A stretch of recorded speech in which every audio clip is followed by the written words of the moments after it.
Bismillahirrahmanirrahim. Assalamu alaikum. Today our topic is Newton's third law of motion.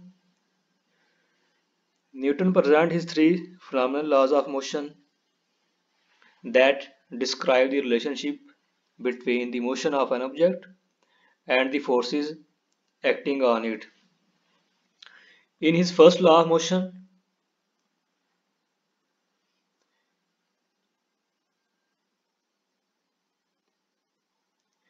in his first law of motion, he says that an object at rest will remain at rest unless acted upon by unbalanced force, and an object in motion will continue with constant speed and direction unless acted on by unbalanced force. It means that if an object is at rest, it will remain at rest unless it is acted upon by an unbalanced force. And if an object is moving, it will continue its motion unless it is stopped by an unbalanced force. In his second law of motion, he says that acceleration of an object depends on the mass of the object and the amount of force applied. It means that if mass of object is smaller, then by applying small force we produce large acceleration. If mass of object is large, then by applying small force we can't produce large acceleration. That is, acceleration is inversely proportional to its mass. Our topic is Newton's third law of motion. Newton's third law of motion states that to every action there is always an equal but opposite reaction. Every action that happens in the universe must have an opposite but equal reaction.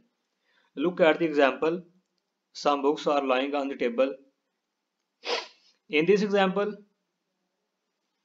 there is force of attraction between books and earth.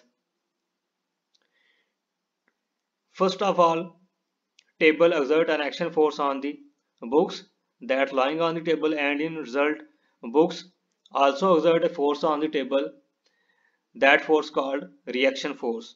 That is, amount of force that is applied by table on the books and the amount of force that is applied by book on the table, both are equal but in opposite direction.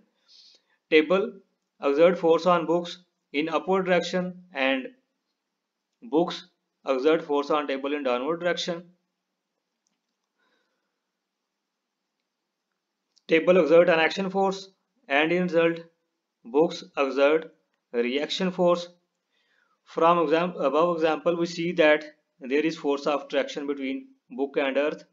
Book that lying on the table applies force of attraction, applies force of action on the table, and in reverse process table applies force of reaction on books. Look at another example.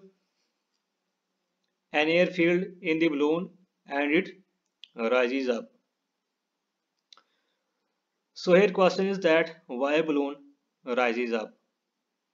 Balloon rises up because air is filled in the balloon. When air moves outward from the balloon, then air rushes downward, which is called action, and in result balloon goes up, which is called reaction. When air rushes down, balloon goes up. If one object exerts a force on another object, then the second object exerts a force of equal strength in the opposite direction on the first object. So in this example, first object is air.